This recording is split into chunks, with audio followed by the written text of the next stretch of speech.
Assalamualaikum warahmatullahi ta'ala wabarakatuh.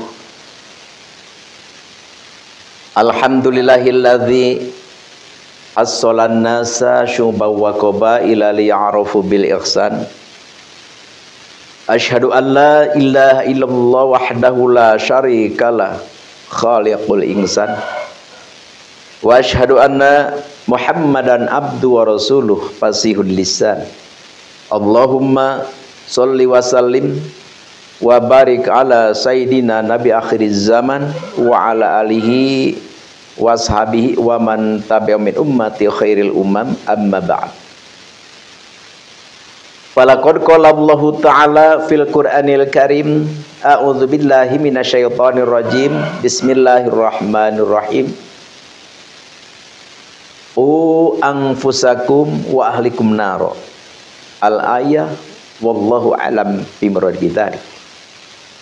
Wa qala nabiyyu sallallahu alaihi wasallam, man arada dunya fa'alaihi bil ilmi wa man arada al akhirata fa'alaihi bil ilmi wa man aradahuma fa'alaihi bil ilmi. Al hadits. Dengan izin Allah Subhanahu wa taala, alhamdulillah kita masih diberi umur, diberi keafiatan, diberi kesehatan. Ini adalah suatu nikmat yang sangat luar biasa. Perlu kita bersyukur, perlu kita berterima kasih kepadanya. Dengan adanya syukur, dengan adanya berterima kasih kita kepadanya, maka nikmat Allah yang telah diberikan oleh Allah kepada kita sekarang akan dilipat gandakan, akan diberi kenikmatan yang lebih dahsyat lagi dari sekarang. Alhamdulillahi Rabbil Alamin.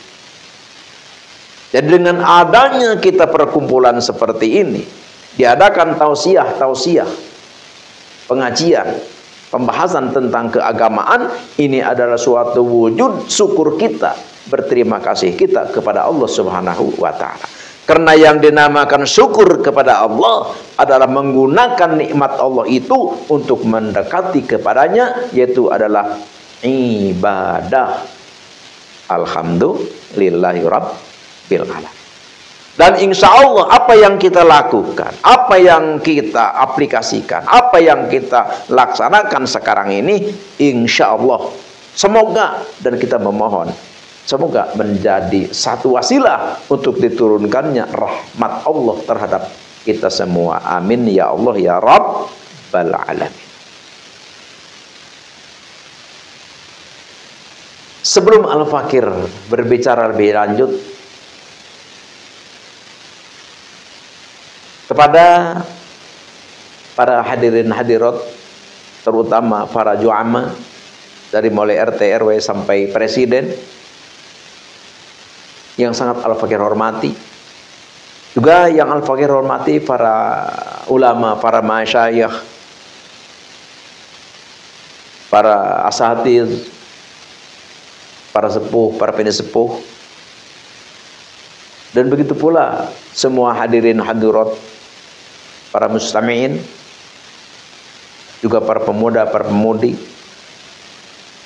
yang ada di tempat ini ataupun yang ada di luar sana, yang sangat Al-Fakir banggakan dan muliakan, dan semoga Allah Subhanahu wa ta'ala memuliakannya kita semua. Amin ya Allah ya Rabbal Alamin. Alhamdulillah, Allah masih memberi kesempatan kepada kita. Kita masih diberi umur, diberi keafiatan, kesehatan. Alhamdulillah. Dan mari kita gunakan nikmat ini untuk menyongsong hari depan, untuk menyongsong alamul akhirat, agar kita nanti di akhirat menjadi hamba Allah yang sukses, bahagia, yang dimasukkan ke surganya yang begitu indah. Amin ya Allah ya Rabbal Alamin. Keindahan, kenikmatan, kemewahan, kemegahan alam akhirat, yakni surga, itu adalah mala ra'ainun ra'at wala udhunun sami'at wala khatar bi qalbi basar. tidak akan terbayang oleh pikiran, mata, hati, dan tidak akan terngiang di dalam kuping kita. Maksudnya tidak akan tergambar kenikmatan surga itu. Begitu dahsyat, begitu indah. Karena yang namanya surga itu daun-daunan saja yang tertiup angin itu mengeluarkan musik yang begitu indahnya, nikmatnya. Tidak ada di dunia ini. Subhanallah walhamdulillah wala ilaha illallah wallahu akbar. Kenikmatan yang dahsyat, kemegahan yang luar biasa perlu kita songsong dengan beribadah kepada Allah Subhanahu wa ta'ala. Dan semoga perkumpulan kita ini, pengajian kita ini menjadikan wasilah turunnya rahmat Allah kepada kita semua, sehingga kita bisa dimasukkan oleh Allah Subhanahu wa ta'ala ke surganya yang begitu indah. Amin ya Allah ya Rabbal alamin. Di sini Al-Fakir ingat satu hadis. Rasulullah SAW bersabda, Ibna Adam api rabbaka tusamma akilan wala ta'sih fatusamma jahilan. Hai manusia, ini kata Allah ya, yang mengucapkan, yang melisankan Nabi besar Nabi Muhammad SAW. Api, taatlah, nurutlah, patuhlah, tunduklah kepada Allah. Ya, dalam arti perintah Allah. Kita diperintah oleh Allah untuk sholat, untuk zakat, untuk saling membantu, untuk saling merangkul, untuk saling menyatu, untuk saling memuliakan, untuk saling menjaga harga diri. Ya, amal-amal kebaikan. Diperintahkan kita oleh Allah Subhanahu wa ta'ala. Api, turuti perintah Allah itu. Ini kata Nabi ya. Ini tugas sentral untuk kita. Kalau kita ingin selamat, ingin bahagia dunia ataupun akhirat, ini laksana. Kalau kita bisa mengikuti, taat, nurut terhadap apa yang diperintahkan oleh Allah, maka fatusamma akilan, itulah yang dinamakan orang yang cerdas, cerdik, pintar. Jadi orang yang cerdik itu, orang yang pintar itu, orang yang hebat itu adalah orang yang senantiasa tunduk taat kepada perintah Allah Subhanahu wa ta'ala. Wala ta'sih fatusamma jahilan. Tapi sebaliknya, kalau kita tidak mengindahkan perintah Allah, kita tidak mengindahkan terhadap larangan Allah, perintah Allah kita tidak taat, tidak nurut, tidak melaksanakan, larangan Allah kita rempak, larangan Allah kita langgar, maka fatusamma jahilan, itulah tanda bahwa orang itu adalah tolol, orang itu adalah bodoh. Jadi intinya apa? Intinya orang yang pintar itu, orang yang cerdas itu, orang yang hebat itu adalah orang yang taat kepada Allah. Orang yang bodoh itu, orang yang tolol itu, orang yang humuk itu adalah orang yang menentang, yang tidak taat, tidak nurut terhadap Allah Subhanahu wa ta'ala. Jadi makanya ayo kita hindari kata-kata bohong. Ayo kita hindari pertengkaran. Ayo kita hindari saling menghina. Ayo kita hindari provokasi-provokasi untuk kejahatan, untuk ketidakbenaran. Ayo taat kita kepada Allah. Ya, termasuk taat kepada pemerintah, taat kepada Allah. Apa pemerintahnya enggak benar, misalkan, ya kita ada kantor-kantor untuk memperingatkan. Tapi ya Al-Fakir lihat, alhamdulillah pemerintah kita baik sebenarnya. Ada pun salah sedikit-sedikit ya, namanya manusia. Makanya wa tawasaw bil haqq wa tawasaw bis sabr. Jadi kita saling menasihati aja. Karena kita pada hakikatnya tidak ada yang sempurna. Tidak ada. Oleh karena itu harus kita bersatu, harus kita saling menasehati, saling kita mengisi, saling kita melengkapi. Itulah manusia. Jadi sekali lagi, tanda orang yang pintar itu adalah orang yang senantiasa taat kepada Allah. Orang yang tolol itu adalah orang yang membangkang terhadap Allah Subhanahu wa ta'ala. Na'udzubillahi min dzalik.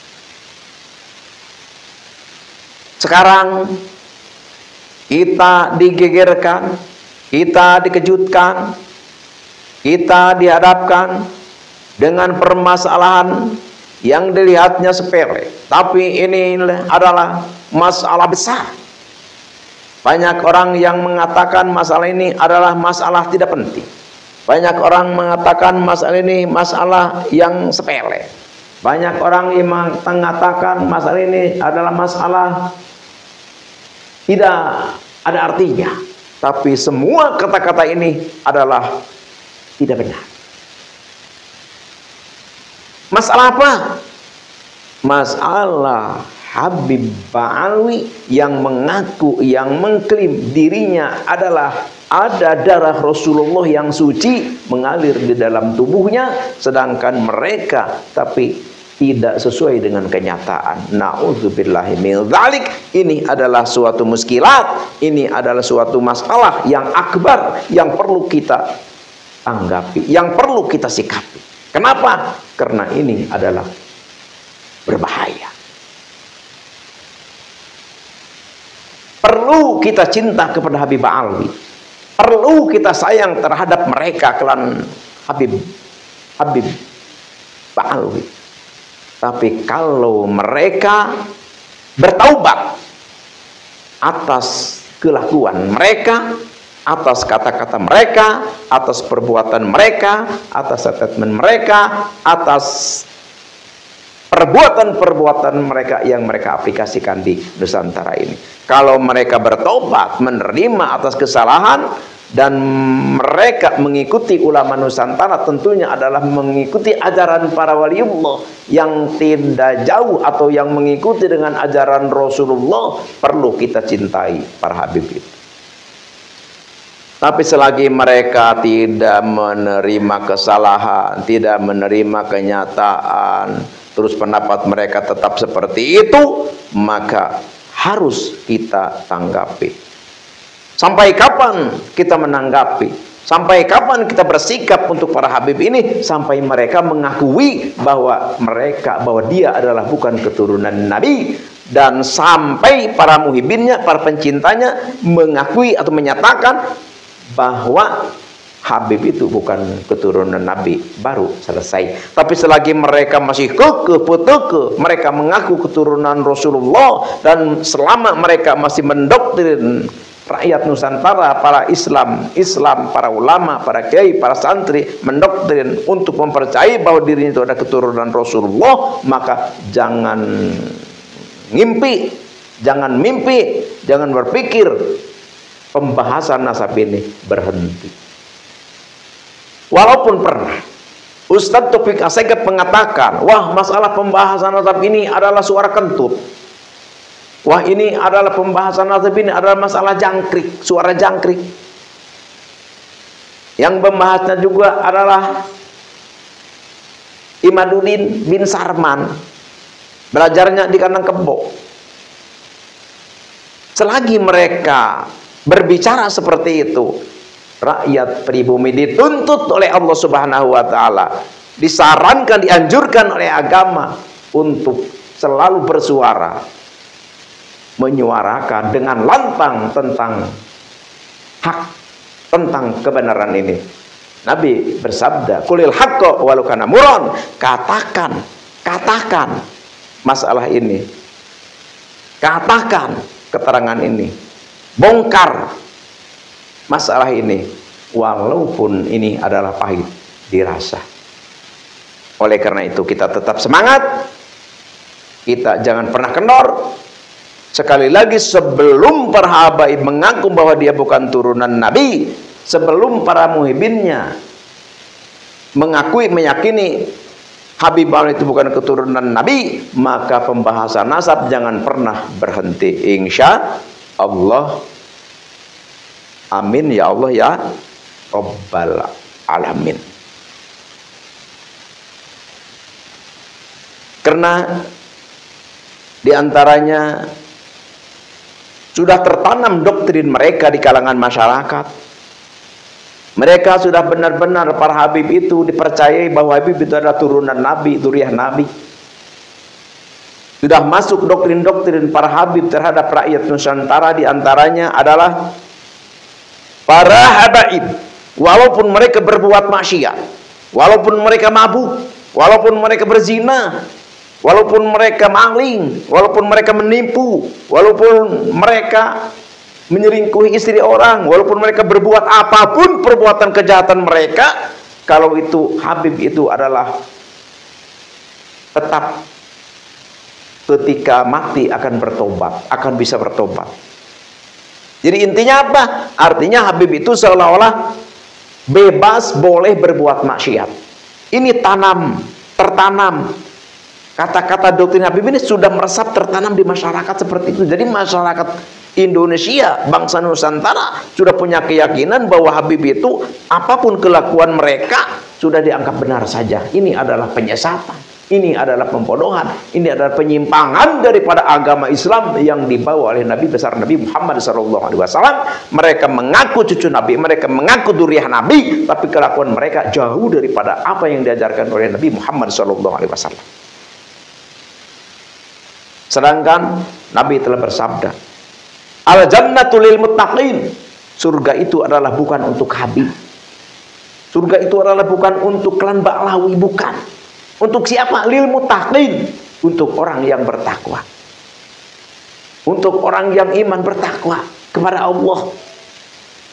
Walau kana abdan habasyian, walaupun orang itu adalah keturunan abid, walaupun orang itu ada seorang abid yang hitam legam, yang begitu hina kalau pandang fisik misalkan, tapi orang itu takwa, maka al-jannah, surga lah tempatnya. Bukan untuk Habib, bukan. Karena keturunan tidak menjamin untuk kita menjadi orang mulia. Yang menjamin kemuliaan kita adalah takwa. Yang bisa memasukkan kita ke dalam surga adalah ketakwaan. An-naru lil asin walau kana sayyidan hasyimian, neraka itu adalah tempat orang yang berbuat maksiat, walaupun itu adalah seorang sayyid, walaupun itu seorang keturunan suci, keturunan Nabi, tapi kalau dia itu bermaksiat, maka an-naru lil asin, itulah tempatnya neraka. Jadi kalau Habib mengatakan bahwa Habib itu berbuat apapun tetap nantinya surga, karena ditolong oleh encit aneh Rasulullah, itu adalah pembodohan, pembelokan agama, penghancuran keyakinan. Makanya oleh karena itu harus kita jauhi. Cintai ulama pribumi, dekati ulama pribumi. Kita diajar oleh para ulama-ulama kita. Kita diajar tauhid, kita diajari fikih, kita diajari tasawuf, itu adalah oleh ulama-ulama, oleh ustadz-ustadz di kampung kita.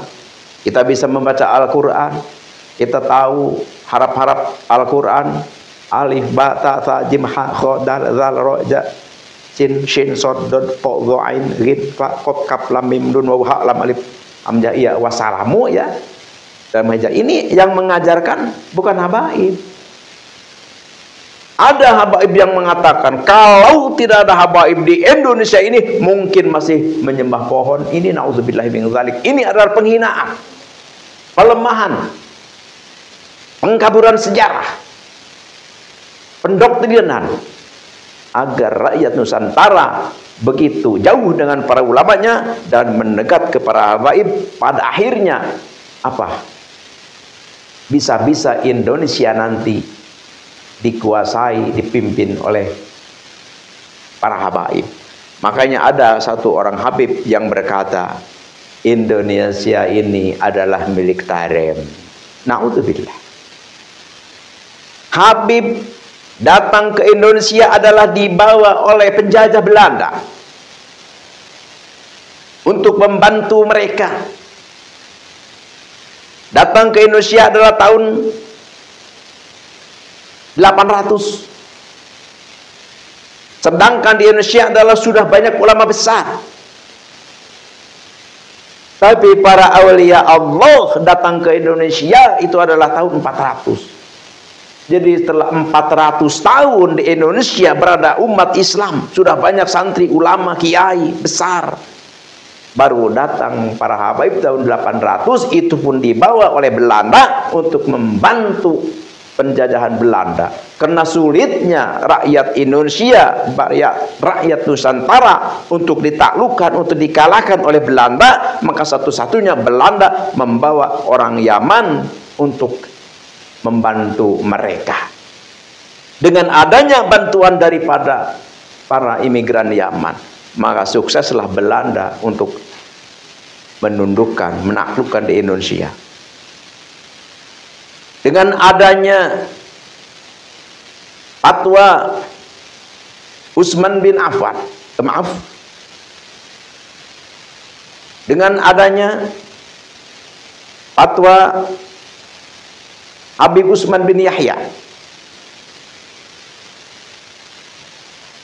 maka tidak sedikit para ulama-ulama Banten ditumpas oleh Belanda. Karena para ulama rakyat Banten mau menyerang ke Belanda, maka ada fatwa Utsman bin Yahya bahwa itu adalah bugoh, pemberontak. Maka ada alasan Belanda untuk menumpas, maka korbanlah para ulama ratusan di daerah Banten. Banyak daerah-daerah Nusantara yang begitu gampang dikuasai oleh Belanda karena adanya bantuan Habib ini. Oleh karena itu, sewaktu kemerdekaan, para Habib mau dideportasi, mau dibalikan oleh Pak Karno ke negaranya. Hampir-hampir saja dibalikan. Hampir-hampir saja dikembalikan. Hampir-hampir saja digiring ke negaranya. Tapi itulah sifat, sikap, toleransi pribumi. Dibela oleh ulama pribumi. Dibela oleh ulama Nusantara, di antaranya Kiai Asy'ari, dengan dalih bahwa Habib itulah satu agama dengan kita di sini adalah Islam. Semoga mereka bisa membantu, bisa berkontribusi bersama Islam-Islam di sini. Kita perlu persaudaraan. Dimohon jangan dipulangkan. Dengan adanya bantuan, dengan adanya pertolongan dari ulama pribumi, terutama dari kalangan NU, maka tidak jadilah para Habib dipulangkan ke negara Yaman. Ya mungkin dulu para Habib masih baik-baik, enggak seperti sekarang maksudnya. Jadi para ulama kita banyak yang mencintai. Tapi sekarang telah adanya perubahan drastis, pendapat-pendapat yang tidak sesuai diumbar keluar, terus beraninya menghujat, menghina kepada pemerintah, sudah beraninya menghujat, menghina kepada ulama pribumi. Ulama pribumi yang nikah sama Saripah itu adalah ulama tai. Ulama sebesar apapun, sepintar apapun, kalau tidak cinta kepada Habib itu adalah kafir. Jadi setelah adanya fatwa-fatwa, setelah adanya keterangan-keterangan, setelah adanya pengajian ajaran-ajaran yang nyeleneh, yang tidak sesuai dengan ajaran Allah dan Rasul, maka timbullah kecurigaan ulama pribumi untuk membongkar, meneliti, keingintahuan siapa ini Habib yang sebenarnya. Dengan penelitian yang dipantik oleh Kiai Haji Imaduddin Usman Al-Bantani benar-benar menimbulkan keberhasilan yang sangat luar biasa. Kekuatan, kehebatan, kekokohan para Habib di Indonesia ini akhirnya benar-benar ambruk total, terbongkar dengan sejelas-jelasnya bahwa Habib Ba'alwi yang ada di Indonesia ini adalah total, mutlak, hakul yakin, bukan keturunan Nabi besar Nabi Muhammad SAW. Berdasarkan kitab-kitab nasab dari abad ke-3 sampai abad ke-9, dalam kitab Abnaul Imam, di dalam kitab Tahdhibul Ansab, di dalam kitab Syajaratul Mubarakah, di dalam kitab Al-Asili, di dalam kitab Al-Maji, dalam kitab Al-Fahri, di dalam kitab Umdatul Thalib, dan berbagai macam kitab. Ternyata kitab dari abad ke-3 sampai abad ke-9 selama 550 tahun tidak ada catatan bahwa Habib Ba'alwi itu adalah keturunan Nabi. Tidak. Senyap, sunyi, kosong daripada sejarah. Artinya apa? Ya artinya Habib Ba'alwi itu adalah bukan keturunan Nabi. Mereka hanyalah mengaku-ngaku saja untuk bisa dipercaya, untuk bisa hidup enak, dihormati, disegani, serba mudah di Indonesia ini. Sekarang sudah selesai. Sekarang sudah selesai. Bahwa Habib Ba'alwi adalah bukan keturunan Nabi, tapi walaupun bagaimana, silahkan mereka hidup di Nusantara ini dengan beda posisi. Beda posisi apa? Kalau dulu aneh nih keturunan Nabi nih, aneh cucu Nabi. Kalau sekarang jangan seperti itu. Ya kita saudara seagama saja. Perlu kita cintai para habaib, perlu kita sayangi para klan Ba'alawi, perlu kita sayangi. Selagi mereka bertobat, selagi mereka mau bersatu dengan kita, mau saling menghormati, menghargai dengan sesama kita, tidak lagi arogansi, tidak lagi merasa suci, tidak lagi menghina-hina ulama, rakyat pribumi, perlu kita hormati. Karena jajau sayatin biasaitin misliha, ya berbuat kita kepada orang itu, kepada siapapun itu, tergantung mereka berbuat kepada kita. Dia baik, kita baik. Dia tidak baik, kita pun setimpal dengan apa yang dia perbuat.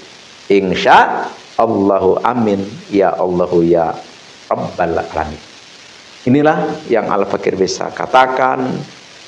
Ini adalah hanya obrolan biasa saja.